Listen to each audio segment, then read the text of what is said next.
Right, let's go. Right, hello and welcome to this episode 11 of the Just Discourse Podcast with your hosts Monotone Max and the man with the lovely name, Matt Harpe. And we today have a very special guest, as you can see. And we do indeed. Hello, Reggie. You'll say hello to everyone, Reggie. Now, this is Reggie. But to start, if you can just obviously tell everyone your name, age, and profession.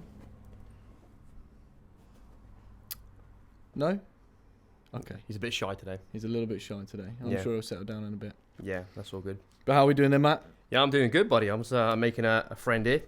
But yeah, doing good out in the weather. I know, it's beautiful out there, isn't it? I think I saw bloody lovely. Yesterday it was about 31 degrees. Jesus. Well, I mean, it bloody felt like it. Yeah. So fair play. It had to be done, didn't it? It's perfect. Finally, after 2 months of rain and fog and absolute bullshit, it's nice to finally have a summer, isn't it? Yeah. Especially in the UK. It's always such a stark difference. Like, there's something about the cliche of the English citizen, because they're always talking about the weather. But it's because it's such extremes. Yeah. Well, you know, I think, isn't it, the UK, they say you can have 4 seasons in one day. Pretty much, yeah. Yeah. Yeah, that's what you get. And we never know what's really going to happen, do we? No. Well, I mean, today is a scorch already. It's not even midday, but they're saying it's going to rain later on. So you're like, yeah, fine. They're talking about thunderstorms, aren't they? Oh, to be fair, that would be good. I do like a thunderstorm. Yeah, love a good thunderstorm. Yeah, it's real good. Thunderstorm. But for us, we're lucky to just get a bit of sun. Yeah. Well, make sure you don't burn out too much, particularly yourself, my friend, with your fair complexion. But saying that, you do seem to tan pretty well. Yeah. Well, that 1 week I had a couple of weeks back in Tenerife, that was. Saying that, I actually haven't asked you about that. That was good. Yeah, it was very nice. It was very nice. First holiday in a very long time. It was nice to, obviously I burnt. Actually, I didn't burn too badly on the first day. Yeah. Second day I got cocky and burnt really bad. Out. Yeah. And then I think second to last day I sort of added to the burn. I like it, mate. Well, you do it properly. You've got to have a little bit of burn going. Exactly. But then I'm quite fortunate in the fact that when I do burn, it turns to a tan pretty quickly. Yeah. Well, this is what some entirely genetically white people, they're either like salmon or they just never ever tan and they just get pink and they burn. Whereas, like, for myself and my lovely mixed heritage, exactly, yeah, I get the best of all the worlds. I bet you don't burn, do you? Just tan. Pretty much. I mean, I do burn. It just takes a lot. Yeah. Like a lot to get through. Properly. But yeah, it does happen, but just rarely, all things considered. What's on your mind today? Actually, to be fair, mate, what's going on? What's been happening with you this week? I know you've been having some challenges in the workplace. Yeah. So well, we're sort of moving into a new element of my business in terms of moving into the larger events. So it's just a learning curve, just working out all the logistics and the communication back and forth and making sure we're speaking to the right person, because I'm used to dealing with one point of contact or maybe 2 points of contact, so I can communicate what's required to them, and then it goes down the chain of command. Whereas when you're working on the much larger events, you've got various different people. You've got the site manager, then you've got like the sponsorship manager, and then you've got the logistics manager, and it's making sure you're communicating exactly the same thing all throughout the line. Now I'm pretty good at communicating the same thing, but what it's like, especially on the larger sites, you have Chinese whispers. I say one thing, and then by the time it gets down the line, it's often something completely different, or someone doesn't communicate throughout that hierarchy. And then, of course, everyone's pointing fingers saying, well, you didn't say this, you didn't do that.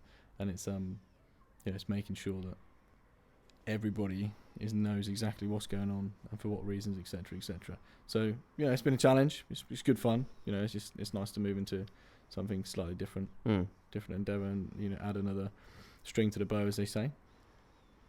But no, it's been fun, and especially in the weather like this. I'm definitely one of those people who gets, what is it, SARS disease, seasonal affective disorder. Exactly, 100%. Like in the winter, we discussed about it before.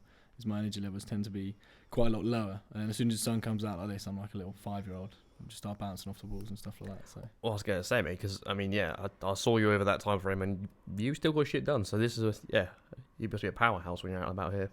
Oh, that's what I mean. Yeah, especially in the colder months. That's when we've discussed about it before, that the discipline really sets in, and it's got to be in place in order to ensure that you're doing everything you're supposed to be doing. And then when it comes to this time of year, it's like, I don't want to say easy, but well, it's significantly easier. Exactly. Yeah. You used to the regimented discipline throughout the colder months for the reasons we discussed, and then it comes to this, and it's sort of like everything's much easier and flows.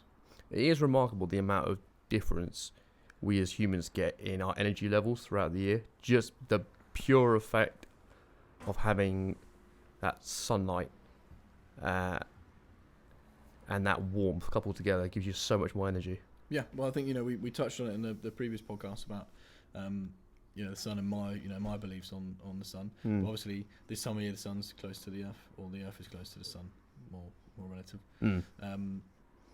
So I guess it just gives us more. Is it UV or whatever it is? Yeah, it's what comes from the sun. Yeah, which just helps us get us going a bit more. Well, there's a philosophical principle, set of principles called the Anthropic Principle, which is where the multiverse first came from. So that's step one. The multiverse in terms of are we in our reality is one amidst thousands, it's a bit like side by side. Like well, this is where it came from. So this is the same philosophy, things, but they're slightly different. Yeah, so this is the philosophy that it came from, which has been going for like a couple hundred years. But the second preset of it is that the universe is designed in a way to be recognizable by the people that inhabit it. Right. So it's not that the universe is the way it is and then we've just developed to be able to understand it. Is that the universe is set up in a way to be understood by us. Of course. So that that's why everything's made of carbon. Well, here's one for you on that point is, I believe that we as humans, as sentient beings, compared to, maybe, different like dogs and stuff like that, we are the universe experience itself. Ooh, I like that. Experiencing itself. Yeah. And, whether... Just tilt the mic a little bit closer, buddy. Whether it's the sun that creates this or whatever gives the sun its power. Because I was thinking about that over the... over the last week when we discussed is because energy is only transferable, it can't be destroyed. Yeah. Where do the suns and the stars get their power from? Because they must get them from somewhere. I know they say they're big gas energy balls, but well, this is where my GCSE physics should be kicking in here. It's either nuclear fusion or nuclear fission. It's one of the two of those, which is how the sun is powered. For anyone who has any understanding of thermodynamics, I'm so sorry, Doug. I have no idea what I'm talking about. I butcher it. Yeah, but it's one of those two that does it. So a part of that cycle means that it's self-propelling. It's self-propelling in regards that it will eventually die out, but it self-propels it will run for so long that it effectively is self-generating. Because it's so large. Because it's like billions of years until it burns out. Like in 50 billion years, our sun's going to die. But obviously, it's not going to affect any of us or anything even closely resembling a human form in that time. But moving back to the point is that the energy that we get from it is obviously massively increased over the summer months for at least us in where we are located on the globe. So I guess obviously where the equator is, it's more equal, isn't it, throughout the year? Yeah, pretty much, because you've got the two extremes. You've got the equators, which everything is pretty much neck and neck, and then if you go to the poles, it's then complete opposite either side. So like right at the north of Scotland, if it's winter, you get sunlight for like 2 hours, and then if it's summer, you get night for like 2 hours. Because the sun's just always up. Yeah, exactly. Yeah. That's got to screw with you, having the sun just always there. Mess you up. My brother worked nights when he left university, and he said like it massively, after he started feeling the effects, he like researched into the background of it, and he said like it massively affects your endocrine system. Endocrine system, because it's obviously we're really supposed to be getting up when the sun rises, and then obviously going to bed when the sun sets. And if you're doing the opposite, like you're getting up when it goes down, it's not giving you the right energy hormonal levels. And then it just messes with it, like your metabolism, all of your energy production, etc., your eating habits. It all just throws everything out of tilt, and the point that he was going down is it actually increases or puts more opportunity for disease to grow within the body. Yeah, because everything you get vitamin D from the sun, which vitamin D adds to your immune system, so it keeps it bolstered. And if you're not getting that, then your immune system, unless you're supplementing, will naturally come down. Well, so do we actually get vitamin D from the sun, or does when the UV rays hit our skin, our body produces the vitamin D? So for where we are in England, it's only within like a few months of the year that the sun's actually strong enough for us to get benefit from it. So it's only over the summer. So if you've got a sunny day in January, it's not strong enough to actually get a benefit from it. So you effectively need to supplement vitamin D 9 months of the year. Yeah. And answer your question, it is the second one. So yeah, the sun hits us, and then we're like, okay, cool. Now we're gonna create vitamin D from this. Yeah, as opposed to it beaming vitamin D at us. Yeah. No, it's interesting, all those types of things. Do you know what I mean? And yeah, coming back to the energy levels, I think, when you go to, or where I've experienced in, Europe and places like that, obviously it's a lot warmer. Greece, Spain, they pretty much all year round have good weather, and you notice they're more actually inclined to live what I believe to be like a normal human life. Go on. Like, they spend more time with their family. They work less, like in offices and stuff like that.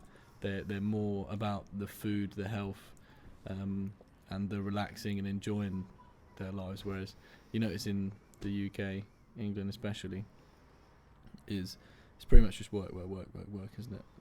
Why do you think that is? I think it's because obviously the weather's so crap that everyone's like, well, we can't really just go and enjoy down by the beach or enjoy walks or enjoy farming, all those aspects of life. So like, well, let's go do something else, and it ends up being business, which I'm not necessarily saying is a negative thing. I'm sure it's had a massive positive impact on the world in terms of production, services, all those types of things. But it's because we come from this culture, we don't really appreciate it until we go to the other countries. And whether, I say I would like to, but whether, if we move to those countries, we'd actually be able to live their lifestyle because we're so used to being in this type of rat race. It's a good question. I mean, if you were to have this sort of business that you were doing, it would be at a much slower pace, yes, which would be a weird thing to get used to. Everything's a lot slower. But that is very interesting.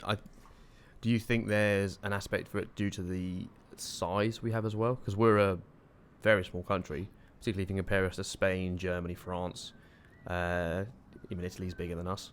Yeah. Do you think that has an issue as well? Because if we've got 70 million people on a small bit of land, effectively. Feel like we have to work. Mostly in the south as well. Yeah, mostly in the south. Do you feel like we have to work because otherwise, if we didn't, there'd be too many of us just chilling, and that would be a problem in regards to space available? Or no, I think that's probably an aspect of it. I think if we all had our own space, it'd be slightly different, isn't it? But everybody's sort of concentrated. I mean, I don't know the figure, but how many people are in London? It's got to be close to 10 million, isn't it? Yeah, that seems like a pretty good guess. Yeah. Let's have a look on that one. But yeah, so for it to be so, say a seventh of the population to be so condensed in one city. Yeah, in what, a 40-mile sort of radius? No, not 40 miles. It's not even 40 miles. It's like it's less than 10-mile radius. Yeah, I mean, it makes sense considering when I was last in Soho, there's anything to go by. The sheer mass of people you got there is just insane. Yeah. Hello, Reggie. You want to be part of the chat? Yes, you do, don't you? Oh, yes. So it says the current metro area population of London. You want to try to squeeze on here with me, do you? 9,658,000. You don't think it's going to happen? No? Well, what are you doing, Reg? Nice try, though. Sit down and enjoy yourself. So effectively 10 million people, all in a 10-mile radius. Yeah, so it's anything within the M25, isn't it? There's a book called... What are you doing? No, I'll come back to this. And also, it would... The slower pace of life and then the industries in those different countries, Spain, Italy, south of France versus us here would differ as well. So there'll be obviously a crossover in regards to sort of services, but the core industries would differ based pretty much entirely upon the geography, and because the geography will dictate what they can build, what they can grow, natural resources, oil, woodland, farming land, all that sort of stuff. So then the industries or whatever the GDP is made up of those particular industries will be very different to us as well, be a different structure. Well, I think in the UK, the largest industries, maybe tech is starting to become one of them, but it's pretty much always been finance and construction, hasn't it? Yeah, where's farming and agriculture on that? So I think that's actually quite low down. It makes sense. Because we don't really, we import most things, don't we? I think even like strawberries, that was one of the things we grow quite a lot in this country. Most of it's all imported from Spain anyway. Yeah, because it'd be strawberries, or then it would be eggs, milk, beef. I think we do a lot of beef. Yeah, we do a lot of beef. I mean, I'm very glad of that. I'm glad that we have beef that we make in the country. That's great, because we want to. It was starkly illustrated to all of us over the pandemic when you realise how much we're importing, and if the imports are cut off, then what? Yeah, I think we were actually extremely lucky during that period that there wasn't any proper crises. Do you know what I mean? No, I mean, besides what fear and greed did to people, with the obviously the cliche of the toilet roll disappearing off the shelf. Yeah, that was always quite funny. Well, it was just bizarre because this is a respiratory disease, not dysentery. Yeah, but I just I thought at the time when it was flying off the shelves, I was thinking, right, if there were things to not be in the shop, what's probably the thing I would care about the least? Yeah. Like, if we're literally struggling to survive, I think I would be caring more about food and water than wiping my ass. Yeah, you could just have a shower. You'd shit yourself and have a shower. There you go. Yeah. Or I don't know, just wipe yourself on a leaf. Do you know what I mean? Yeah. And it was just mad that was the thing that went out. It was a very weird thing. Was it like a media thing? Did something happen in the media or something like that? Everyone panicked? It must have. But it must have been what's happened if you have it in an isolated incident that gets broadcast and everyone shits themselves because they're like, oh my God, there's a shortage or there's going to be a run, which is probably the most prevalent thing. Yeah. But you had the same thing. They're such manipulative assholes just to make money with creating stuff like that. Because the exact same thing happened last year with petrol. Yeah. In the middle of last year, when they put these huge signs up, or just like across every media platform, making a big emphasis on the fuel shortage. While the price was as high as it possibly could. Yeah, it was like 189. And so when diesel went up to over £2. Jesus. But then, and everyone, what does everyone do as soon as you see that? Shit, I better go fill up. Yeah. As opposed to if you'd said nothing, people would have been like, oh, they might have been a little short for a while, but it would have been fine. But the fact you had to say that, and you only said it, not only, number one reason you said it was to get clicks so you get paid. Yeah. And number two, it still spreads the fear. I mean, it's probably unethical. However, if you're a business owner and you can say something like that, especially during a pandemic when you're probably short of business, it's quite a smart thing to do, isn't it? If you know that people are gonna very unintelligently panic over situations like that. So it could be the case that the massive food oligarchies would have just lobbied the media and be like, look, can you just make a little thing about we're going to run out of food at some point? Yeah. And then you just massively sell more. Yeah. Because they're probably fine. Exactly, yeah. They're probably just importing as normal. I think it's something stupid like 30% of all food that's purchased in the UK gets thrown away anyway, like in the family homes. Yeah, that's crazy, isn't it? I don't get me wrong, I've had those situations before, like you've got to be careful with what you buy. And it's tossing up do I buy a week's worth of food and might not eat it, or do I just go to the shop every day or every other day? Yeah, then it becomes an equation versus time, money and waste. Which one's got to work? Which one's you got to work out? And that's the one I'm always toying with. It's like the time. It's like, well, if I can't get to the shop, then for whatever reason I'm busy or blah blah blah blah. You end up getting a takeaway, which means you end up spending more. So then it's like, is it worth that extra £5 of wasted food that you're not going to eat versus if you don't have it, you're going to spend £30 on a takeaway? Well, here's a question then. let's establish a premise. Go on. Takeaways, healthy or unhealthy? Predominantly unhealthy, Okay. depending what they are. Is it better to eat healthy or unhealthy? Far better to eat healthy, yeah. Okay. So by that logic, we are agreeing that we shouldn't have takeaways because it's unhealthy. Of course. Do we want them to go away? Oh, of course not. No. Nah. Love a good takeaway. Yeah. Chinese is the absolute worst one, and I love a Chinese. Oh, yeah, there you go. I was going to say, I was like, worse? I was like, hang on, hold up. Yeah. Because we don't want them to go away. Because do we want to support small businesses? Yeah, and that's a massive aspect, isn't it? And this what really wound me up during COVID is because obviously all the lockdowns and stuff like that. If you were to get a takeaway, most of the small businesses weren't on there, like on Deliveroo and stuff like that.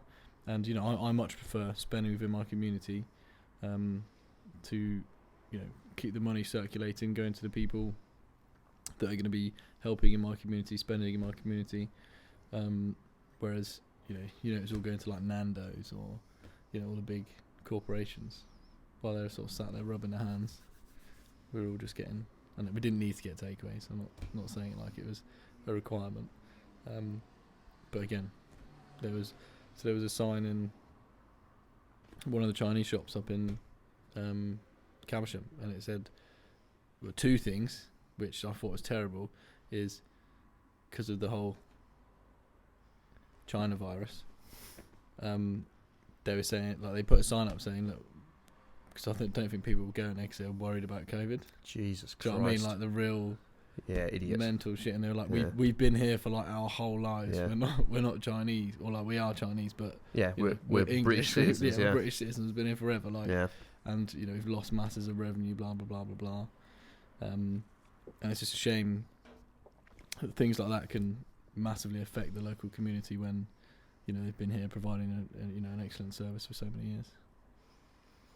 Because we're always talking about we want to support our local businesses and communities.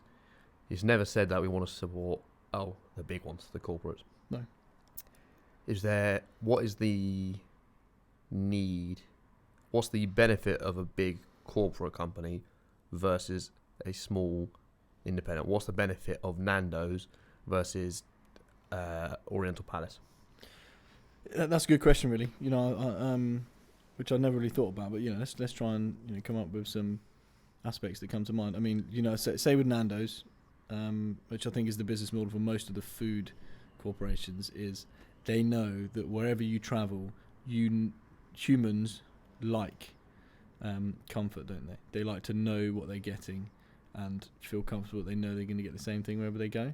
So with the food branding, Nando's, when you go to Nando's, most of us know what the menu is, exactly what it's going to be like, what it's going to taste like. And when it comes to, you have a choice. I've done this before. They were in London going through a load of street food markets and stuff like that. And I was like, well, I'm really hungry. Like when you're really hungry, you just want to make sure you eat and you enjoy it. And then there was a couple of street food markets and I was thinking, that salad looks nice, kind of looks nice. Oh, it'd be nice to eat there, blah, blah, blah. But then I walked past the Nando's and I was like, well, I know exactly that I'm going to enjoy that because, I've obviously had that experience before. So that's the pull for the food corporations like that, is the recognisable product that obviously they're selling that's transferable to wherever they go. Yes, there's reliability. You've got a decreased risk of food poisoning from Nando's than you would from a pop-up kebab place. Exactly. That, drives to get there or something. Not to say that there aren't good ones, there are some brilliant ones, but you're more likely to have an issue with street food than you are from an established corporation that way. Exactly, because they've probably got stricter processes of communication and health and safety and stuff like that. Yeah, and they'll have it'll be a bigger premise, so you'll have built-in health and safety features. You'll have sinks, you'll have dishwashers, you'll have proper waste disposal. Though if you speak to people who've worked in those sort of kitchens around there, it's not all that good. Yeah. In regards to sort of like to our previous point, how much gets thrown away, but B, also just the health stand for some places. But it's the same as everything, there's benefits and drawbacks to whatever you choose to go down with anything, as we said, with food, business, clothes, blah blah blah blah blah. But especially since COVID, I've always been like this previously, but especially since COVID, it made me realise that you really do need to support the local businesses, because again, they're the ones. If I could put money in your pocket, or the Chinese shop's pocket, or for example, Durrani, it's a good brand, quality clothes. One of my friends locally. I'd rather put the money in his pocket than say Nike, who, I'm never gonna have any type of conversation with the bloke who owns Nike. I might do. Well, they don't need the money. If we can get Philip Knight on, we'll be well happy with that. Philip Nike, is it? Yeah. Knight. Oh, I was gonna say Philip Nike and Knight. No, don't get me wrong. I'd love to meet him. Ben Affleck, obviously not. Ben Affleck plays him in the film. See, I was unsure about it because I keep seeing the trailer for that, and I'm there like, it's a good film, very good film. Where's Michael Jordan in this? But then someone's explained to me it's not actually about Michael Jordan. It's about the whole team behind the branding and the design and everything. How they came up. No, it's a really good story, especially for entrepreneurs and people like ourselves. So it's another one to put on the list, with like Wolf of Wall Street and all those movies. Oh, I need to see it. Have you seen well, you need those classics as well, like Glengarry Glen Ross, or have you seen Boiler Room? I haven't seen Boiler Room. That is one that's on the list. So that's Ben Affleck. Yeah. That's Ben Affleck. That's a. Has it got Matt Damon in? No.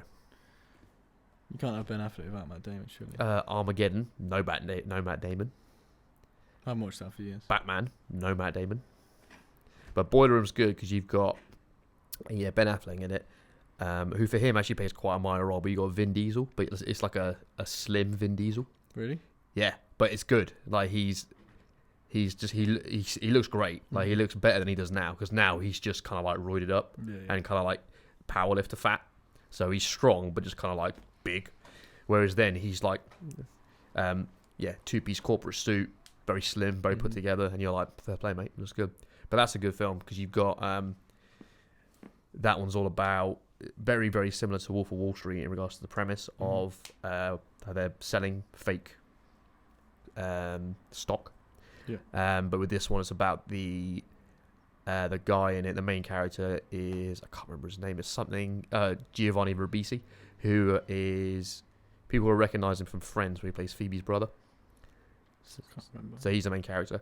But he basically does the whole thing for years and gets to this stupid level, and everyone's like bragging about which they compare it with Ferrari they've got. But then he's just like, what am I doing? I'm ruining people's lives. Yeah. He's just like, this is horrible, and just becomes an informant and turns the feds over to him. Oh, does he? Yeah, it's a good film though. Conscious gets to him. Yeah, it does. No, it's fascinating. It's very interesting. It's really, really good. Oh, interesting. But definitely up there in regards to same sort of level as Wolf of Wall Street. Yeah, no, that's a banger as well. Well, those stories are fascinating because they're kind of the villain, but equally you're like, these guys, I want these guys to succeed, kind of thing. Yeah, it's an interesting dynamic, isn't it? At first, you're like, maybe it's a little bit immoral, but they're doing, and I think it's the whole part of the movie setting as well. I think in real life, if you were seeing that happen in front of you, you'd probably be like, dickheads, like, why is doing that? And it's obviously built up and glamorized through the film industry for whatever reason. Well, Jordan Belfort now is fascinating. Yeah. Very interesting guy. I'll follow him on all the Instagram things. He's so interesting because he comes out and he's, he gets caught, put away for, I think, like only a couple of years. They take like 45 million. And he's like, okay, I've got 100. You can't. Then you're legally not allowed to touch. So he's like, fine. And fair play to him. He came out and he said, look, maybe what I did was wrong. I did my time. But the great thing about America as a country, which I'm sure there's similarities you could transfer across to the UK, but I don't think it's quite as free as the US. Like it or love it, that comes again with many features and drawbacks. But he said, like, it's one of the best countries in the world because I can commit a crime, whether it's intentional or unintentional, or you end up falling down that road, because I don't think he really got to when he set out, I don't think he was intentionally doing it to mislead people. Yeah, he just wanted to succeed. Yeah. Which most of us do. Yep. And then he ends up in a situation which is probably not too good. But then he can go to prison, do his time, come out, and then carry on living a free life. And he's not being vindicated, every day for the rest of his life for it. I think it depends. For the most part, I think you're right. There's a podcast I was listening to with a gentleman called Josh Dubin, who works for a company called the Innocence Project in America. Mm-hmm. And it's all about getting people who've been wrongfully convicted out of prison. Yeah, that's mad, isn't it? And some of them have been there for decades. Like, he hasn't got anyone out who's been there for less than 25 years. Oh, wow. And that's madness. And he was saying that and no amount of money can replace that. I know they try and give them like 2 mil, 3 mil or whatever, but no, you can't. You'd want like $1 billion for losing your whole life. Well, he was saying that the vast majority of the people who have been wrongfully imprisoned are not white. Really? Is that due to a failing of the American legal system? Yes. It comes from... Or a bias?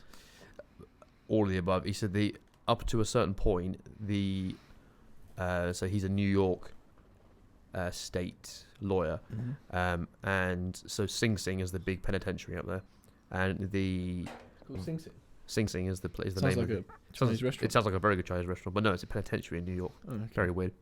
But he was saying Do they make duck pancakes there? They do. They're very good. Yeah, it's the commissary. I mean, they're military dry rations, but they are. Yeah. That's the flavour on them. And they're paid like 1 cent an hour to do it. They're paid 16 cents an hour to build more cells. What, for other prisons? Other prisoners. So they expand like the same prison. They expand their own prison. So what? That is like okay, hang on. Okay, that's like the olden days. Like I'm talking like no. Okay, it gets worse. So the point I was trying to make was that the fact I was trying to say, in New York, the majority of the prisoners come from the same 3 neighborhoods. So the disenfranchised neighborhoods, where the only thing you can do is join a gang, otherwise you're going to die. Yeah. And by the fact you're joining you'll get killed because you're not in a gang. Exactly. And by the fact of joining a gang, because that's the only prospect you have, you are then involved in criminal activity. So it's a self-perpetuating cycle. In America, so when they got rid of slavery, America, back in 1776, they added an amendment called the 13th Amendment, which is a amazing documentary called 13th. Mm-hmm. If anyone wants to watch it, you are either going to get furious or you're going to cry, because the 13th Amendment means that anyone who is convicted of a crime can now be legally enslaved. So that's where jaywalking came from. That's where loitering came from. Oh, really? Because really minor. Slavery was abolished, but then they created these laws. So if you're just standing around minding your own business, that's loitering and they can arrest you. If you're crossing the street, that's jaywalking, they can arrest you. They just made up these random laws so they could still enslave black people. That's mental. And it's the documentary is fantastic because it goes from then all the way up until the 90s with the criminal reform bill, mm-hmm. which was written by Joe Biden, and it was signed by Bill Clinton, and that bill alone put more innocent black people into prison than anything before or since. So the current sitting president is the reason that there's overpopulation of prisoners and that they are majority black. Yeah, I don't know too much about it, but I do know there was a bill that obviously Hillary... Bill and Hillary and Joe pushed massively, didn't they? Joe wrote it, Bill signed off on it. But the prison thing, so yes, they are, because they are enslaved effectively, mm-hmm. They get paid 16 cents an hour to either make clothes, make number plates, make the chain link fence for the border, make hand sanitizer. They made millions of gallons of hand sanitizer. Really? Bill, so they produce it for 16 cents and I've got to pay 20 quid? There's an industrial prison complex in America. The prisons are for-profit prisons. They are a business. That's mental. So it's a self-perpetuating... It's a guaranteed business model, because you're always going to have people in there. There are always going to be people that are going to be arrested. So you produce a product for 17 cents, you sell it for 20. Well, I watched a thing...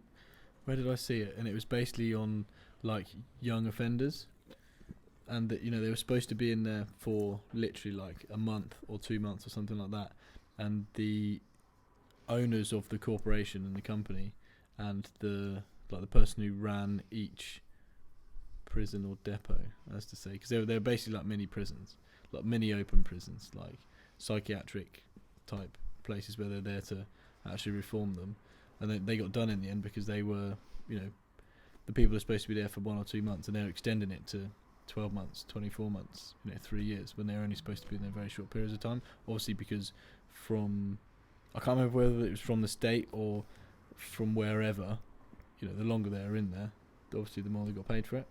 And it was like silly amounts of money, whereas of course it was costing them nothing really to keep them there. I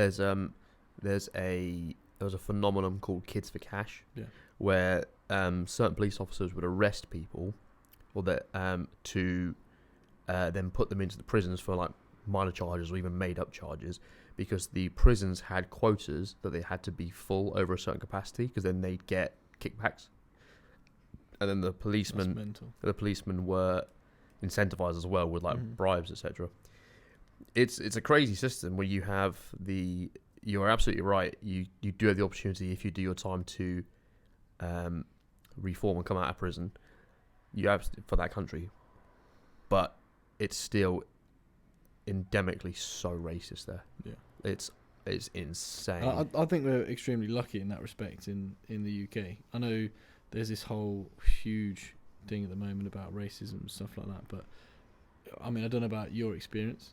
Everyone's going to criticise me for making this point because obviously I'm a white male, but genuinely, yeah, you privileged cunt. Exactly, yeah. But genuinely, I don't see it, and I've always grown up, of the understanding that race doesn't mean anything. Do you know what I mean? It's like we're all humans at the end of the day. It never really even I think became a thing in my eyes until we got to 17, 18, 19. It was like massively pushed, and everybody was sort of getting offended by it, and I couldn't really understand it. I think we're quite fortunate in the UK for that. There's me personally, as a mixed race person, I've experienced nothing. Yeah. Whether because I'm not overtly mixed race, maybe. And also don't see it out there a lot. You'd expect the way they go on about it that you'd be walking down the streets and it'd be like, yeah. Well, there's an element of comedy behind it, isn't it? Like, it's so race is funny. Come on, it's funny. I always find like it's the same as if you're offended for being under 6 foot or whatever like this, or you can't control it. Exactly, you can't control it, and it doesn't actually have an effect on the way who you are, how you act, and blah blah blah. Yeah. And that's what has always confused me, is that I haven't experienced what it's like in America and stuff like that. But it's like, are there genuinely people out there that think because of how someone looks or the colour of their skin or what sexuality they are or blah blah blah blah that they are effectively like a different person? So there 100% are people out there who will judge someone or think someone's less than them because of the criteria you said. They do exist. Absolutely exist. Have I encountered some of them? Sure. Barely a handful over my whole life, though. So in nearly 30 years, I've met barely a handful of them. Is that quite fortunate, or this is a biased perspective because it's subjectivity bias? It's an N of 1. It's only me. Is it to the degree that we were all told it is? No. Like, what are fantastic ones? Calling someone a Nazi, being racist, anti-Semite. That's a fun one to throw around. Yeah. But they're overused. There's a demand for it that doesn't meet the supply. From fearmongers who love throwing it around, or mostly the left. Mostly the left, because they love their labels. Who would have thought it that the compassionate left-wing democratic people make the right-wing people look like sane, because right people are like, what is going on? It's madness, isn't it? When they talk about most of these things, as you say, they're always talking about compassion and inclusivity and blah blah blah blah. They're not, but they're the ones that are splitting and creating these factions more than anybody else. Yeah, I was watching, like, again with the whole LGBTQ thing. I guess at the beginning, it was like, look, recognise these guys. They are here, and I don't want to say different, but they identify it as different. They identify as different, exactly. By saying they are LGBTQIA. Cool. Absolutely fine. Acknowledge that, all good. Mm-hmm. But the constant push and ramming it down our throats, and then them actually saying, look, we're here and we're different, you're then segregating yourselves, aren't you? Whereas the whole point at first was it was supposed to be about inclusivity. But because of the massive push and attack on straight people in those rallies and stuff like that, they've ended up segregating us from each other. So you're absolutely right about it trying to be the opening premise of it was supposed to be about inclusivity, but they've overcorrected. They've gone too far. Yeah. In so far as by the fact of making themselves aware of it, they're now labeling it themselves as different. But also they're labeling it themselves as different because it's a protected class. So if you can put yourself in that group, right, you can say, "Oh, look how special I am because I'm now part of that group over there," right, as opposed to I am just me. You are so insecure and so scared of who you are, or you put no work into who you are. You need to ascribe value from saying, "I am part of that group. I am that group. You attack me, I'm now part of this group," as opposed to if that is who you are and that's who you lead with, mm-hmm, there is nothing in you. You have no value of yourself. yes, So I don't lead with, "I'm Sri Lankan." yeah, I don't lead with, "I'm straight." Yeah, yeah. I'm a guy. It's Yeah. just like it's self-evident. And also I wouldn't lead with that because if that's all I am, there's nothing else to me. I have no value beyond that. That's a very good point. Yeah, you're putting your own value on the colour of your skin, where you came from, how tall you are, blah blah blah blah. Whereas really our value comes in how we act. Yeah, the relationships you have with people, how you can add value to people's lives. Are you generous? Are you compassionate? Are you kind? Are you driven? Mm-hmm. Those are the things that are valuable. But they're not easy. Yeah. But it's easy to be like, I'm non-binary. Well, you know the thing that scares me the most about this, Matt, and I actually think it's devastating. Really, is I have absolute empathy for the people that feel that for whatever reason they're born in a different body or they should be. Absolutely, because there's obviously they're obviously going through something very tough, which I don't personally have any experience of. Of course, yes, 100%. We're on the same page in that respect. There's obviously something there, and so in that respect, they need help in some way. I'm not a therapist, so I'm not going to sit here and tell them I know which way they need to be helped. However, think about it like this: if an anorexic person went to the doctors and said, I hate my body, I hate who I am, or blah blah blah, and the doctor prescribed them diet pills, everyone would be like, "What are you doing? You're perpetuating this person who obviously needs help with food and their body image, etc., to end up killing themselves through malnutrition or something like that." And the fact that we're saying to especially young people, it's a little bit different for anybody over the age of 18, but as we've discussed before, I think it should be anybody over the age of 25, mm-hmm. because we're not really fully developed mentally until then. But we shouldn't be saying to them, "Okay, but you feel like this, let's just mutilate yourself, that'll make you feel better." Because, I think it isn't the stat, I think it's something like 48% of people with body, is it dysphoria, not dysmorphia? Body dysphoria. Dysphoria, yeah. Body dysphoria, they end up committing suicide. But then the ones that transition, it's a 2% increase for committing suicide. So the statistics will show that mutilating yourself, because that's effectively what it is actually more detrimental. Yeah. Because it probably doesn't give the person in question the satisfaction or whatever it is that they're looking for, and they probably realise, oh well, there's no other steps to go now, is there? I think I'm trying to remember what the term is to have your breasts removed. It's not vasectomy, it's something ectomy, something like that, a double, whatever. But if you do that at an early age and you get sort of puberty blockers and everything, I cannot understand what it's like to be a teenage girl. Mm-hmm. And the majority of these things I have an idea. The majority of these procedures are being done by girls. Are they? That's the majority. That's the majority of them. I thought it'd be the other way around. That's the majority of them. They're being done by them through. So I'm just going to repeat the things that I've heard. So through this is a lady who studied a gender reassignment clinic called JIDS, which I think has since been shut down, but that was the biggest one for the last 30 years. This has been going on for a long time. It's just only recently been gaining in popularity. But they were saying that so it was the girls that went in there, and as the majority, there were guys of course, but the majority were females who went to get gender reassignment, partly because puberty is hard for everyone. It's harder for girls than it is for guys because we get different things. Us is about just trying to control our body because, when you hit 14 or something, you just get boners all the time, and you're just trying to control everything and just trying to increase testosterone. Yeah, everything. So you're just trying to keep your mood, keep your aggression managed. You're trying to stay focused. So it's more about containing like a raging fire for a guy. Effectively, is what it is.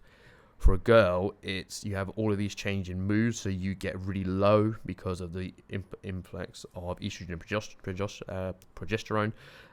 Your body is physically changes. You're then comparing yourself to other people. You are much more insecure. That you then have the threat of sexual violence to you as you get older. Yeah. And you have the influx. Porn exposure is happening younger and younger as years go on. So I think the average age for a guy is like 9 and for a girl is like 11. Jesus Christ. It's crazy, isn't it? And even in from when we were at school, I think my first look at porn was like 12, 13. Porn then, if you look at like the shit back then, that is hilarious compared to now. Because back then it's just like these stupid fucking premises of like, oh, my car's broken down. Okay, let's fuck on the hood. And the quality was probably terrible as well. Yeah, the quality was terrible, but they were all like just adorable like setups. Like they're just hilarious. Whereas if you watch porn now, you're like, that's scary. Like that's physically dangerous now because you could damage something. Imagine being a young girl and you think that's what it's like to be a woman and have sex, which is not. It is fucking not. That is not what sex is like. But that's what you're being shown as porn. So you think it's normal. So that makes it look like it's normal. So you're then scared. Shit, that's what I've got to do. Even though I don't want to do that. That looks terrifying. And then you're like, shit, the boys my age think that's what I have to do, and that's how they should behave. And it's like, no, that's not how they should behave at all. So you're like, you know what? There's going to be a certain subset. I don't know what percentage that is, whether that's 2% or 20% of the people that are transitioning because they're like, that's not happening to me. Yeah. That's a good point. That is a very good point. I don't consume porn myself, so no, me neither. Haven't for not for years. I don't really know what it's like. I feel like it would be hilarious to watch like 90s or 80s porn. I think it'd be so funny. Is it Ron Jeremy, that guy with the long hair and the mustache? Oh, I don't know. He's like a very famous. Again, I've never watched any of his porn, but he's like very. I think he was like one of those guys who's obviously famous in porn, so he ended up like going into the public. That's very funny. Being like a character. Yeah, that's very funny. And he was like this really like fat, short guy as well. Like, probably someone like I can't imagine women would want to be watching his porn type thing. No, I mean it is very fascinating though, that because you have these overall standards. So first of all, overall porn is for the most part is done a certain way. The men are the majority of the audience members. And it's done in a way that is entirely focused on what the female's doing and what's happening to her. And it's not... Some of it is pretty brutal. And you're like, that's pretty nasty. So that's the generalization. So, first of all, that's a subset that porn is, for the most part. For the most part, we're accepting that that's not women. That's not what women want. That's not even what men want. Generally. But then you meet some people, you meet some women, and you're like, I'm sorry, you like what? What when they say they like porn? Well, there was one woman I met who said that she. You mean like when they're either themselves or they love porn, and one of them loved to watch gangbang porn. She obviously wanted to be gangbanged. But that was the thing. She said she didn't want to be gangbanged. She just found it. She said, I don't want that to happen to me, but it just really turns me on watching it to happen to someone else. I was like, that is fascinating. That's so interesting. That's a weird concept, though, isn't it? Isn't it? It's so interesting. If you don't like it, why are you watching it? That's fascinating. Strange. But apparently, that is a more common trait in young men when they're watching porn. That the porn that they consume is not necessarily what they actually want to do. Apparently. Right. What, it just gets them off for whatever reason? Whatever reason, yeah. Because it's different on the or whatever. Yeah, or there's a lady who's called Mary Harrington, who's a journalist, and she's come up with a theory called the law of apentropy. Right. That whatever you start wanking to, over time it will plateau in regards to stimulus. So you then have to start taking even more and more depraved stuff as you go down to retain that. I'm glad you said down rather. Oh, it's not up. an up. It's definitely not an up. Yeah. But you have to keep going on the decline. Going on the decline in regards, because you have to keep overstimulating your sexual arousal, because whatever you had before has just become plateaued after a certain time. Yeah. And it is a strange culture, you know. I'm not going to act like I haven't done when I was younger. Oh, of course. But it's weird that, you know, our culture, it was sort of glorified in a way. And it wasn't until I sort of sat there one day and I was like, imagine, like, what, you know, I think, let's use this as an example. I think, you know, for ladies, you know, if we saw, you know, a lady like playing with herself, we'd be like, that's all right, yeah, that's good. That's, you know, it's quite sexy. I think that for most people that would turn them on. But then I thought the other way around, if someone was watching me have a wank, it'd be like really weird, wouldn't it? You'd be like, what's wrong with you? Like, what? It's you would be surprised. Again, you would be surprised. What, that people would find that attractive? I think women... Like, let's put it like this. Right, let's ask, or any ladies watching. Okay, go on. Would you think it's attractive, or would it turn you on to see a guy wanking? And then, second question, would it turn you on to see Max wanking? Put the comments below. We're not doing that on the pod. We're not doing that. Again, comments below. Oh, we're not going to film that? Oh, okay. No. We're going to set up a Patreon, don't worry about it. But I suppose I don't have to be watching porn, do I? So. No. But I think, unless you are very close with a woman, either as a partner or just as a really close friend, I think women keep a lot from men about what they actually like. I would actually, agree with that. I think it takes a lot for, you know, I've noticed over the years, is you have to, like, draw it out of them, don't you? Yeah, I think men are pretty upfront. We're like, right, we like this, and this. Well, just as a group, let's say if there's a group, there's 50, 3 dudes in a group, 3 girls in a group. The guys will talk quite openly about, like, yeah, you know, I jerked off this morning or whatever, and the women probably won't, for the most part, unless you were to have that really, like, specific group that would talk about it, or you've known each other for years. But within themselves, they'd be like, "Oh yeah, what vibrator have you got? You've been to Love Honey. What have you got from Love Honey recently?" Or women will exchange sex toys.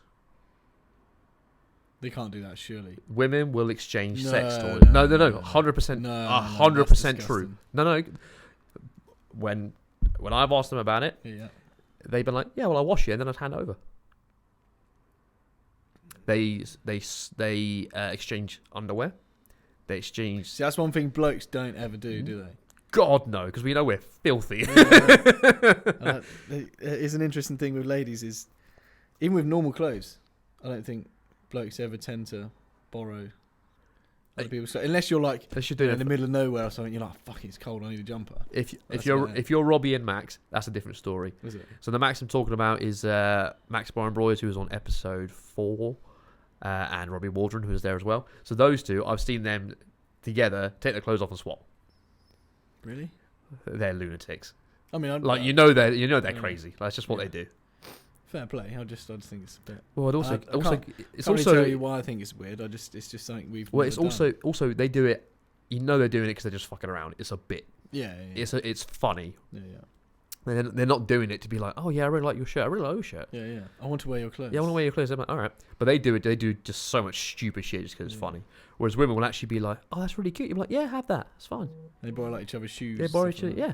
I mean, fair enough. Why not? Yeah, I'm not saying there's anything wrong with it. It's not at all. It's just interesting that we were talking about it and that Blokes just don't do that. But 100% they swap sex toys.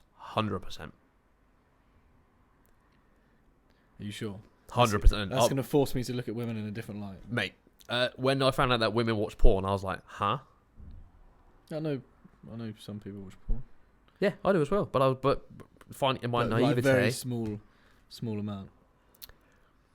What I think it is, from the conversations I've had, I think that they all watch it. I don't think they watch a lot. Mm-hmm. And I think it's very specific stuff. Because some women get turned on by other women. Some women get turned on by a woman just pleasuring herself, or they get turned on by two women together. Mm-hmm. I think it's like some will get turned on by watching a gangbang. Some will get turned on by someone being like thrown around like a rag doll and just absolutely degraded. But it depends on the woman. Some women love getting hit in the face. Really? That's a bit weird.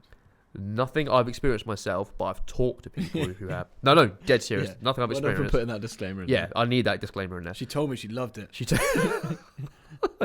Yeah, she loved to be put in a barrel and dropped in the sea. No, not anything I've experienced, but I've spoken to people who have been like, I've spoken to guys who've been like, yeah, I was really uncomfortable. Yeah, fuck that. Who are like, I'm not doing that again. But again, that's what happens to people. You know, I believe in freedom of expression. Fuck it. Freedom of speech. Look, as long as you're not hurting anyone, crack on. Exactly. Unless you want to be hurt. If you're hurting yourself, crack on. Yeah. Because you're doing it to yourself. Keep going. Yeah. No, I think it is a bit weird to ask someone else to hit you. It happens.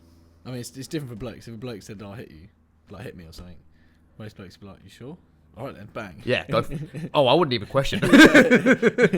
You sure? How hard do you want me to hit you? Dude, when my mate went away to the army, I was so drunk, I told him to hit me. And he didn't even hesitate. He just popped me straight in the face and knocked me out.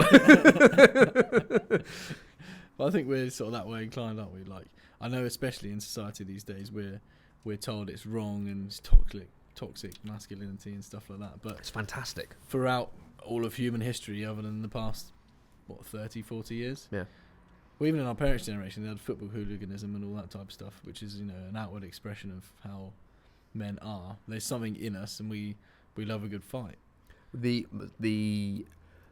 My group of lads who I was closest with for the longest time, we used to routinely beat the shit out of each other. And it was amazing. Yeah, but it's good fun. And also, it also builds you up as well, doesn't it? Yeah, well, we used to do, so we used to work out all the time. So it'd be circuit training with a bit of like MMA stuff put into it. So one of the stations on the exercise was you had to stand with your hands behind your head, and then for a minute someone would take shots at your abs, and you had to just keep, that's to build up your strength for that, your tolerance for it, and then also build up your ab muscles as well, because you're just getting slammed in the stomach for a minute. Yeah. But it was awesome. When we were even in primary school, I remember in year 6, and it sounds ridiculous to think how young year 6 is. What are they, like 10, 11? Yeah. Yeah, Yeah, and 10. they're round the back of the school we went to. I won't mention it, and I won't mention the people's names, but anybody who's watching will know who you were. There was like 5 or 6 of us, and we'd basically have Fight Club. Like, we didn't know, we'd never watched the movie Fight Club, but we basically, we're all mates, and we all just loved having a good scrap. Yeah. And we would just go around the corner at lunchtime and just 2 people have a little scrap. Exactly the same It's thing. great fun. Exactly the same thing. Yeah, we used to finish off. And luckily, at that age, because we were so young, you never really hurt each other. Like, No, you can't. There was no like black eyes or bloody noses or anything like that, because you're so weak you can't really hurt each other. But it was good to have a fight. So we were 16 and 17 when we were doing it. So we'd finish the sessions would be like 2 hours long. We'd finish the last half an hour just taking turns sparring. So it'd either be stand up or it'd be like groundwork, so like grappling and stuff like that. Grappling was fine because the rest of all of us would stand around and we. Because you like touching them up. Exactly, we just stare straight in the eyes doing it. Everyone would stare around so you wouldn't like roll off the mats or anything. The sparring was more of a problem. So I had 2 of my guys, both big guys. One of them, but both were rugby players. One was like big. I bet you like that. Oh yeah. Well, especially when they wore those bike shorts. So one was big, and the other one was big, but like jacked big. So those 2 were sparring, and the bigger of the two did a hook into the other guy's rib. Mm-hmm. The guy who got hit just kind of winced, paused, and then carried on. We didn't see him for 3 weeks, and we were like, "Where are you, mate?" He said, "Oh, I've been in bed. He cracked my rib." But I bet he carried on. He didn't did. Yeah. That's why he winced and then You carried have to, on. He's a captain in the Royal Engineers now. He's in charge of a tank regiment. Oh, good lad. But he's an animal. Yeah. Absolute animal. He did riot training and he said it was the best week of my life. I bet that's great. Yeah. And there is a certain thing. I'm not gonna lie. I'm a man of order. I like things to be in order. I think that's more of a male trait. I could be wrong in that. But, we like order. Interesting. There's different levels of order for each sex, shall we say? So I think, for men, we like order in terms of. And I think that's why men tend to be a bit more assertive, because they want to know what's going on. They want to do what they want to do, and they know what they want to do. So they sort of lay it out to do it, if you know what I mean. My example is, you ever been with your girlfriend or something like that, and they always ask, what do you want to eat? And I'm like, oh, at first you're like, oh, whatever you want to eat. Oh, I don't know what I want to eat. Blah, blah, blah, blah, blah, blah, blah. In the end, you always just have to choose. So now they ask you what you want. Just choose. We need to get a female guest on. We do, yeah. Just to ask these sort of perspective questions. Definitely. But in terms of, I think especially for males in our societies, everything is quite regimented in terms of work and all those types of things. But did you ever go to Reading Festival when you were younger? The first year I went was when I was 16, and it was the first. It was the last real Reading Festival, I would say. 2010. No. 2008, 2009. My maths is terrible. Yeah, go on. And it was chaos, and it was great. Do you know what I mean? Like on the Sunday, they kicked everyone out, and it was quite a common thing that there would just be massive riots on the Sunday, and they were bad. And they were bad. Like, there were people burning tents. Yeah, I remember hearing that. With people in them and all that type of stuff. You never saw anyone burning tents. What I saw was actually like, it's going to sound ridiculous, but quite intelligent rioting. Go on. No one. So like, it was like a mosh pit. You've been in a mosh pit, right? Everyone's going absolutely mental, like punching, kicking, doing whatever. But if someone falls on the ground, everyone stops, lifts them up. Are you all right, mate? Yeah. Bang, carries on. Love it. Or if you're not okay, right, we'll get you out. Yeah. We're not there to like overtly cause harm, but we're there to always have good fun through the chaos. If that makes sense. My point on that is I never saw anyone being thrown on the fire, but I did see obviously tents and all sorts going on the fire. And you'd have like a massive fire in the middle of the campsite, and then there was this one point where they had these quads that came around with like little water pistols on to try and put the fires out. Obviously, someone's just decked the guy on the quad, ripped him off. He's gone into the crowd, and they pushed the quad onto the fire. Like all sorts of stuff. No, like that. Yeah. Fuck. And then there was this one guy, huge security guard. Like he must have been 6'4", 6'5", or whatever. Like to the point where like he's taller than pretty much everyone in the crowd. Whoa. Bald, built like a brick shithouse. And someone's thrown a bottle at him. It's hit him straight on the head, bounced off. And he's just picked the guy out of the crowd. He's seen who's thrown him. He's like, you. And he's literally walked through the crowd, gone him, obviously smacked him, sparked him out. But obviously, it's the crowd against the security and those things. So everyone just laid into the security guard. Yeah, like, I'm not joking. They're worth. We're in this arena and there's thousands of people. It must have been 50, 60 people just start beat the shit out of him. Oh, that's not good. Yeah, it was bad. Shit. It was bad. Yeah. I don't think they beat him up till he was dead. No. But they're still not good. They, everyone had a few digs to be like, look, don't fuck with the crowd. Yeah. As to say.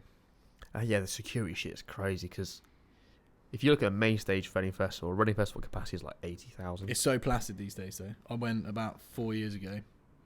Nothing like it, mate. It's all like 16-year-olds. When did I go? So I went 2015 and 2018. What was 15? 15 was Limp Bizkit and Knife Party. Oh, Jesus. So good. Yeah. Limp Bizkit was amazing. And Fred Durst has no respect for anyone who can't keep up. He was screaming at people to get the fuck out. Yeah. And they should do, really. People who were falling over, he was like, fuck off, go away. Yeah. It's like, if you can't be here, fuck off. Yeah, And everyone was just screaming at me. It was so good. But yeah, and I think you're right. Like I've been in like metal festivals and stuff, and the mosh pits are animals. But if you go see Enshikari, you're gonna get punched in the face. Oh, Enshikari, I love that. Yeah. I've seen them like 5 times. They're so good. I wouldn't really listen to their music because it's quite screamy, like in the car or whatever like that. At a festival, they're like the best person to go and see. Best, because and also if you've got Sorry Not a Winner, and everyone's like ready for it, and everyone's just like, it's just thousands of people doing that is unrivaled. And it's like, especially in the quite regimented society we live in these days, you've got to have an outlet, especially with male or masculinity being demonized so much in today's society. Is, we need an outlet of some sort in order to, I think, keep us sane. I know it sounds ridiculous. You need to go mental for a bit to realise, wow, that was a bit of chaos, right? I'm glad we got that out of our system. Now let's get back to normal. Like, well, this is why people get so emotionally obsessed and invested in football. Because football is an analogy for warfare. Yeah, any sport is, and business, and any male-driven. Particularly with something that's physical. So sports is the big one. As a team as well, because our team versus their team. It's, we don't have the English versus the French charging each other on cavalry with swords and shields, but we do have the English and the French running full pelt at each other, whether in rugby or football. And are they going to fight sometimes? Yeah. The World Cup in December, where you had Uruguay fighting the Netherlands, was fantastic. Paraguay. That was incredible, because they just started headbutting each other. It was amazing. But it's going to happen because you're absolutely right. Men need that outlet. And whether it's vicariously just watching it or doing it, you need it. And it will be an unpopular opinion, but that's a reason, especially men like myself, I don't think, and I'm talking about a safety aspect here, is it's going to happen. So a lot of women and children should avoid those situations. Do you know what I mean? Like, happy for you to come along, but if you're going to come along, you got to expect something like that to happen, and you're putting yourself in a dangerous situation. It's it's effectively like, there's a dodgy street down Reading or whatever like that. It's dodgy. You can't change how dodgy that street is, so just don't walk down it. Or you can choose to walk down it, something bad goes wrong, and you go, oh, they shouldn't have done that. Yeah, they shouldn't have done that. 100% shouldn't have done it. But you can't change and control what other people do. You can only control what you do. And avoiding putting yourselves in those situations is the only real option and choice you have. Yeah, you're absolutely right by saying it's going to happen, but it's just a question of how is it happen and where is it going to happen, like this outlet of aggression. And I think at the moment it's extremely dangerous the way they have neutered all of those avenues for males in the last sort of 5 or 10 years, because it's going to come out somewhere. Who knows where it's going to come out? Maybe it's coming out in the forms of mental illness. Maybe it's coming out in the forms of this body dysmorphia. I know you said it's predominantly women, which I didn't actually know. I thought it was the majority males it was happening to. But maybe it's coming out in those outlets, mental illness, or the inability to control emotions. Maybe there's been more random attacks, rapes, all those types of things. Like, for the body dysmorphia, that's specifically for underage people. I don't know what it's like for adults in that ratio. In answer to where it's manifesting in men, the biggest class or subset of people that have the most suicides is men. Yeah, it's men. Men, head and shoulders above everyone, is where the bulk of suicides are coming from in our society at the minute. But this is where we forget, especially in this whole massive push for feminism, is it's made out as if that men have it easy, and you think, hang on, most women out there will have someone in their family, friends, or whatever that will protect them. However, when we go out as males, other than our close boys that we're with, there's no one out there to protect us. Do you know what I mean? And on that statistical fact as well, males are far more likely to be attacked when they're out. Obviously, women are far more likely to be sexually assaulted than men, but men are far more likely to be beaten up, robbed, anything like that, male to male type thing than women ever are. So it's dangerous out there for us as well. But we don't really have a choice in the matter, do we? We sort of got to go out there and ensure we're tough enough we can handle it, really. Yeah, it's a very good point, because it's going to happen to us either way. Well, I don't know many women that have gone to a club or gone out somewhere or something like this and someone's just started on them. I don't know if it's... With aggression, no, it would be a lascivious intent, but yeah, just for physically, for like aggression, no, you're right. Whereas you go into, any type of club environment, and the likelihood, there's lots of people around. It's a bit like the jungle, isn't it? There's lots of people around. There's lots of girls around. There's men, dick swinging, trying to be like, I'm the big dog type thing. Alcohol. There's going to be that element that, they're going to want to fight or do anything like that. And you've got, obviously always got to watch your back in those scenarios. Well, to your previous point, as you say about the push for feminism, well, it's a Jordan Peterson point, actually. It's just like, life's hard for everyone, men and women. To only focus on one sex to the detriment of the other one is a huge mistake. Well, again, it's the same as the race argument we were talking about earlier, isn't it? They've created this, feminist movement, which in theory and in general it's a fantastic thing. But again, it's created more segregation than it was really meant to do, wasn't it? It was meant to be more of understanding, ladies' situations, where they're coming from and stuff like that. But all it's done is push males out of the picture in a lot of ways and ignored their needs based on the other section. So when you say it's created segregation, feminism itself is propagating more of a separation as opposed to society itself. Yeah, so since the push for feminism, it's a fact that married Christian women are the happiest people in society. That's a statistical fact. I can't tell you the statistics, but I know it is a fact. Now, what's the feminine push had for women? Well, it gives them, the whole freedom of their body and blah, blah, blah, and all those types of things. But do you really get fulfillment with allowing other men to use your body? I'm going to argue no. I'm not a woman, so I can't speak from that fact. But I can actually only speak for myself, which is actually probably an unpopular opinion for males. Is I've never really got any. When I was younger, you think you're a bit of a lad, doing this, doing that, and you think it's a good thing. But it's more of a story to go back and talk to your boys about. It's not really something that's ever given me any personal satisfaction.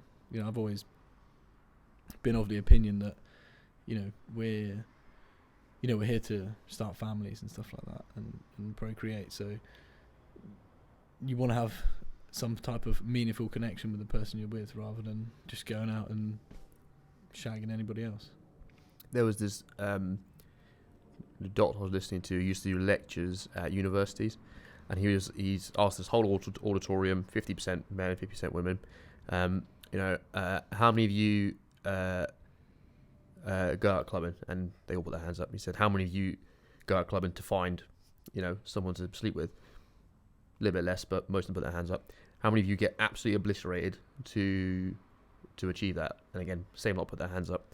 And he said, okay, guys, why do you do that? And some of the guys were like, oh, it was for Dutch courage, for not to hide my insecurities or whatever, so I had the nerve to actually do it. Girls, why do you do that? The women didn't say anything. And he was like, girls, why do you get drunk like that?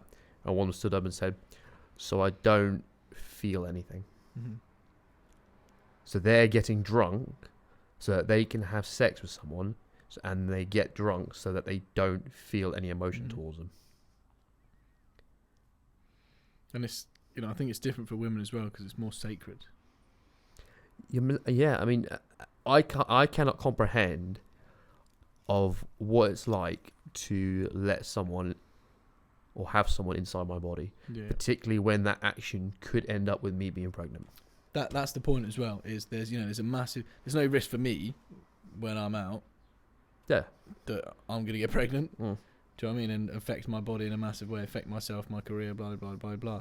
But for women, they've always got that potential. Well, there was, because I can only speak from my perspective of what it's like to have raging testosterone. I know what it's like to feel that you want to go and just nail someone. Yeah. I don't know what it's like for the female equivalent. I don't know how that feels. But where's the point I was going? I did have a point here. Oh, that was it. It's different. No, it's different. My point was at because of a phrase I heard the other day. At what point are you actually looking to go out and have sex with someone because you're attracted to someone, or are you just masturbating with another person's body? Yes. No, that's a good point. I heard that phrase. I was like, Jesus Christ, that's exactly what it is. And surely that's only in this day and age, or maybe the previous generation, where that's become a thing because of the development of birth control and stuff like that. People have, or women have, the ability, and men have the excuse as well, also to be like, well, just go and get an abortion. Like, it's not my problem type thing. Whereas back in the day, and there's an element of responsibility on both sides here. I'm not saying it's women that are causing this. I'm not saying it's men that's causing it. I'm saying both together through our choices and our actions, whether it's perpetuated through society when we grow up, or the porn industry, or anything like that, or the science behind birth control. That either way, it's not positive for either party to be acting in this manner. So it's crazy that we do it. My point being, back in the day, men couldn't really go around. Well, they probably did, but a lot of men couldn't really go around shagging loads of women, because if they end up with like 15 kids, well, how are you gonna deal with that one? Because it's such a tricky situation to deal with, because I don't want to take away anything from women. I don't want to take away the pill from them. I don't want to take their independence away from me. My sisters, my cousins, I want my mum, I want them to be able to do anything they want and everything they want. But we can't, I think we just need to be aware of the long-term consequences for all this. Because, I want contraception to be available for everyone, so that if you're in a loving relationship with someone and you want to express that love and you want to make love to each other, contraception is amazing for that. You love each other, but you're not quite ready for a kid. You maybe have a kid in a couple of years' time. Fantastic. I think where we need to be, though, is there shouldn't be any stigma towards having sex. There shouldn't be any encouragement to having a lot of sex. Yeah. No, there should be have sex with people, but have sex with people that you really have a connection with. You want quality, not quantity. When all we're pushed is quantity, it's all about using another person like a fucking takeaway, or if your sexuality as a commodity, OnlyFans costs the price of a fucking hamburger. Yeah, but it's like this. You're devaluing people. Yeah, and specifically women. This is hurting women effectively. 100%. Because you and I physically are fine. Mm-hmm. We may feel like a little bit dirty later on, but the women's disgust threshold is far lower than men, way lower. So they're gonna put up with a lot less than we will. And if you were to be on, how many porn stars have kids? I don't know, but they're I can imagine that their kids won't be best pleased when they find out what's going on. Exactly, and you'd be like, oh yeah, I know what my mum's body looks like, getting ploughed by 3 dudes. You're like, that's everyone's at school's telling me, like, that's what I think a lot of these OnlyFans models are going to find when they do have kids, in the future, that it's not going to go well for their kids. Do you know what I mean? Because you imagine being at school and like, with one of your mates' mums, you got all of her titty pics and stuff like that. Like, well, here's the question then. You're an OnlyFans model, so you make your money from sending pictures of your body to the whole world, and all of these nameless men out there. Okay. Don't get me wrong. Sorry to interject there, but I think it's far better than the porn industry. No question. Head and shoulders. They're fully in control. They're getting all the money. They get all the money. They're not being used. No question. I can imagine in the porn industry, especially with the dominance of males, a lot of the women end up getting dominated and probably do things that they don't really want to do. Drugged up and all those and coerced. Yeah. The whole sort of thing. Like when you're in that scenario, you know, if you've done porn 20 times or something like that, and then, as you said, like they drugged you up and you did something you didn't want to do, or you try going to the police or whatever and saying, oh, well, I didn't want to do this. You're like, hang on, but you were getting beat out by 10 guys last week. How can you say you don't want to do this? And that's when I think for most women, it's probably very difficult to get out of porn once you get into it. Well, that's the whole Mia Khalifa story. Yeah. What was that? So she was a girl from Lebanon, who moved over to the States, and you know, as a foreigner, she was very insecure and was picked on and everything. But she ended up getting married to some guy whose fetish was to see her have sex with other people. Mm-hmm. So he convinced her to get into porn, and she was very easily impressionable at that time. And so when she was like 20, she was in porn, literally for like a couple of months or whatever. But she signed a contract, which she was coerced into doing, that said they have the rights to this in perpetuity. So they got all of the money. So they have all the money, and they have the rights to show that content forever. Oh, really? And they still do. They're still out there. She was talking to Stephen Reggie, Bartlett. get down. Reggie, come on, buddy, come on. Big kiss is good. Oh yes. She was talking to Stephen Bartlett about it on his podcast the other week. That she can never.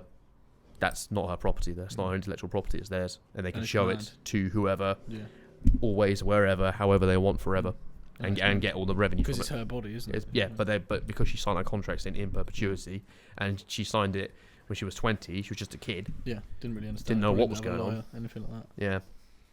That's it. What was Cool. it? Oh, the point I was trying to get to was with the OnlyFans thing. If you're an OnlyFans model for a couple of years, if a guy finds out that you're an OnlyFans model, is he going to be attracted to that, considering there's so many people out there who know what his missus looks like, or if there's a guy that is attracted to that, is that more of a red flag? I'm glad you made that point, and I think this is what, again, especially for the younger generation, because it's so easy for them to get on and do it. I don't think they think more about the money and the, what is it, the, you know, I'm a young independent woman, I'll get the money, blah blah blah, I can do what I want. They don't really think about the impact that's going to have on their future in terms of, you know, I would never be in a relationship with an OnlyFans model or anybody who's in any type of that industry, because why would I want every bloke out there to know exactly what a missus is like or whatever like that? The whole point is that it's sacred, isn't it? And if every man can have it, why would you want it? Like, well, there's also the thing that everyone has a past, everyone has a sexual past. Yeah, of course. Yeah. But it's the majority of people. It's not broadcast to the world. And you don't There's not pictures of my dick out for, you know, 50 people that have got them still. It's not the case.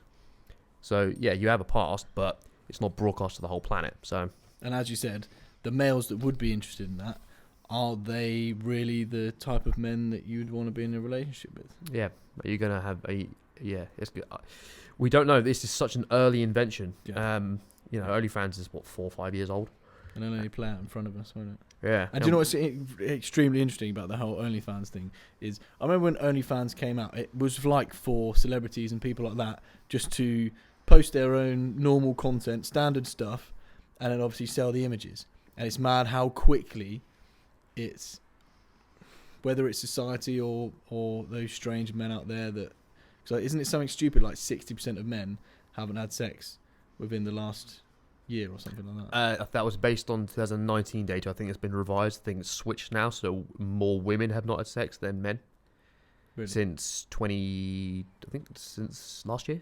But it's still an incredible amount of the population that aren't having sex. So for that reason, they're gonna find alternative avenues, i.e., the OnlyFans type of thing. Yeah. And it's incredible that the OnlyFans concept was switched so quickly from like an innocent, innocent fans only content type thing for artists and stuff like that, switched over to basically just porn. I think, I'll try to think when it was. Was it COVID? Is where it switched? Is that right? Roughly about then. Yeah. It was going on before, yeah, but I think like the whole COVID thing obviously massively pushed it forward because everybody was stuck at home and they couldn't really do anything. So, hey, look, if you were from a pure business sense, it's a fantastic tool. Fantastic. Mate, so some of them are making like hundreds of grand a month. Yeah, fantastic. Some of them are actually so innocuous. Like it can just be like pictures of your feet.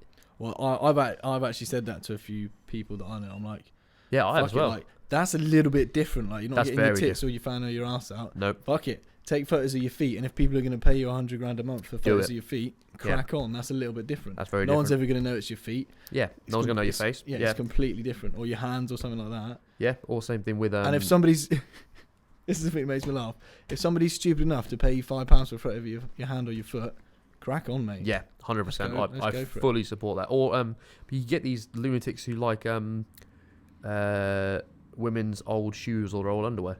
Yeah, who will pay money for that. And it's like, fuck yeah, sell that. 100% sell that. As long as there's no pictures of you in it, crack on. Yeah, That's a brilliant idea. But I've spoken to some women who are like, yeah, I'm up for that. It's like, yeah, why would you not? You can make a killing. Yeah. Exactly, yeah. It's a strange old world out there, as we've said very fascinating. multiple times. But I want to touch back on your point previously, and it's going back a bit to the sort of transgender agenda, because it is becoming an agenda. You know, there's genuinely people out there that, you know, have not chewing the cable, is he? No, go chewing his foot. That have issues, but I think the left, as usual, have jumped on it and used it as a tool to further perpetuate their agenda. Yeah. And in terms of it devaluing women, as we've said, because men aren't losing out in this whole men transitioning agenda, because they're not coming into our sports and dominating our sports. Excellent point. When they, you know, most of the time they're failed being a male sportsman, so like, okay, well, this is easy. If I transition, I'm going to dominate all of the women. Whereas it's the women that are actually losing out in those scenarios, and they suffer as well. It's horrible to see. The transgender guys aren't going to, transgender women aren't going to men's prisons and raping the men, are they? No, other way around. The opposite side is happening, and it's horrific that that's actually becoming a thing. And as you said, it's devaluing women and who they are, as because they're now starting to call them birthing people. Have you heard that? Unbelievable, isn't it? So they're not women anymore. They're not this sacred being that can bring life into the world. You're just a birthing person or a chest feeder. Yeah, exactly. Or a chest feeder. That's so disgusting, isn't it? Well, you say it's very demeaning, and it's just devaluing women. It's what was it? It's basically saying anyone can become a woman, and it's like, well, as you say, you're taking that all away from the sacred form of a woman. It's sexism disguised as compassion. Yeah, because to your point about the transition, so trans women in sports, the two most egregious examples are Fallon Fox and Leah Thomas. Mm-hmm. So Fallon Fox is a UFC fighter who is a man who there's actually a UFC fighter. Fallon Fox was a man who was in the lower echelons of mixed martial arts for years. Was it? Sit, Reggie. Sit. Come on, we're trying to talk about UFC and transgender. Yeah, come on, man. I know you have strong opinions on that, but come on. It was a UFC fighter who was in the lower echelons of that for years. Come on, buddy. Come on. Come on, back you go. Come on. It was much easier when you were asleep, Reg, wasn't it? What are you doing, buddy? Anyway, yeah, I can do this. Lower echelons of UFC for years, and then transitioned over to being a woman, and was then dominating women in her class, but she wasn't telling people she used to be a dude. Oh, so she was literally smashing females' faces in. Yeah, and that's where like some UFC commentators got involved, and they were like, "This is wrong, because you're not telling someone you used to be that, and that this is wrong that you're doing this." And then Leah Thomas is the one who was a guy who was 401st in men's swimming, transitioned to a woman. And is now first. Yeah, dominating all of them, breaking all of these records. Yeah. And if you look at, for anyone who's listening, look up just so Leah Thomas on like the winning podium, because they'll have them up there, and then the second and third are furious. Yeah, I can imagine, and you can see how angry they are. I think you've trained your whole life to be the best, and you are technically still the best. Yeah, you are the best. If you're being beaten by a man, it's completely outrageous. Yeah, and egregious. And from the last I heard, when Leah Thomas was dominating everyone, they hadn't done any hormone therapy or anything. They were still sleeping with women. They were just pretending to be a man, basically. Effectively, just pretending to be a woman. Exactly. And this is definitely going to be an unpopular opinion, but let's go. This one confuses me the most, Matt. I wonder if you can shed some light on this, and maybe I think we should get a panel on if we can. We should get some women, some transgenders, if that's what you're allowed to call them. It's very got to tread on eggshells these days about how you mention and say things. But I don't 100% get the different pronouns, but I understand you might want to be called a different pronoun because you don't identify it as a male or a female. I get that. What I don't understand, and this is one that confuses me, is the pronoun they, them. Because are you identifying they, them is plural, is it not? Yes. Are you identifying as more than one person? Yes. Is that the point? No. Are you still identifying as the male and the female? Or... So, yeah, they are not identifying as multiple personalities, but Right. they're not identifying as male or female. So that's non-binary. Yes. But they, them is a plural term. Correct. So in this whole scenario, which is going to sound ridiculous, that's the thing that actually winds me up the most. Yeah, the So I don't get it. The misappropriation of pronouns. Grammatical Yeah. inconsistencies So is very confusing to my little brain. So that's the thought I had about it when I first heard the they, them, and many people. You can actually use they to describe one person. So I could say, oh, a friend and I went to the shop the other day. They bought this. Good point. But Them. so that does work. Yeah. So, but it's point. you are fucking with grammar, to your point, because you're just saying everyone's a they if you're an unnamed person. Mm-hmm.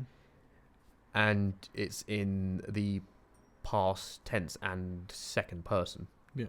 So it's like, everyone's a they. Yeah. But it depends on how you use it in a sentence. If you are, They can, they are, they were. Yeah. So I'd be They like, will. oh, God, my sister, is really winding me up. They really don't respect my boundaries. It's like, yes, that's correct. It's just you're not naming them either out of respect. So anyone who says they're a they, them, it's like, so you're trying to dehumanize yourself. You're trying to devalue yourself as a person. Exactly. You're trying to take away your individuality because I would just use your name. Yeah. It's like you're saying don't use my name because I'm not worthy. I don't know because I'm not worthy of it. I'm insecure. I'm something. I think part of it is another symptom of what we spoke about before about how they're attached themselves to this idea. Mm-hmm.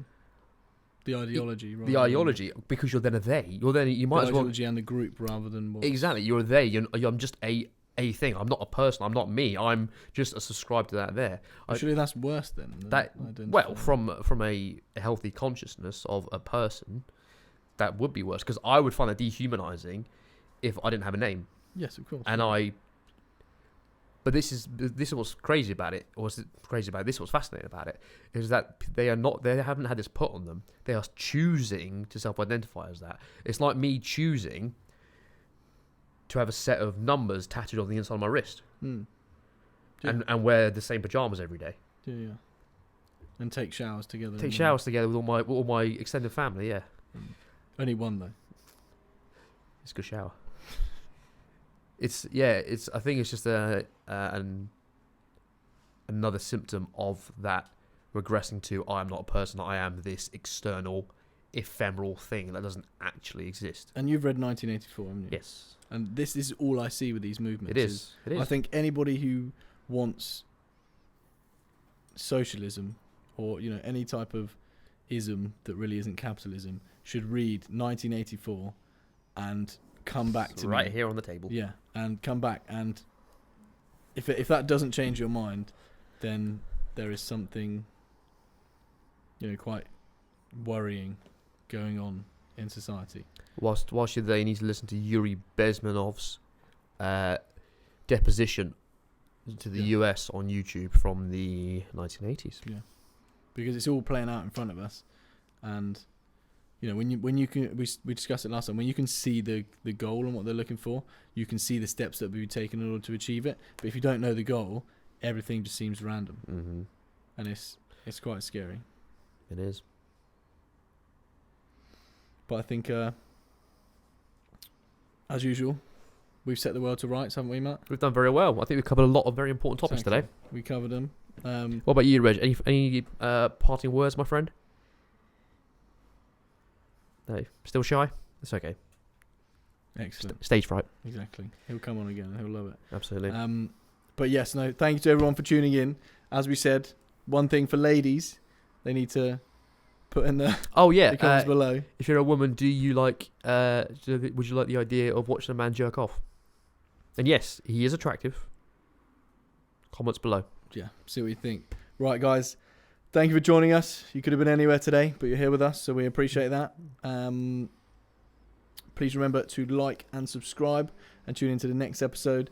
This episode is going to drop on Wednesday, and every Wednesday at 12 o'clock lunchtime. Fantastic. Pleasure as always, sir. Pleasure as always, my friend. Take care, guys.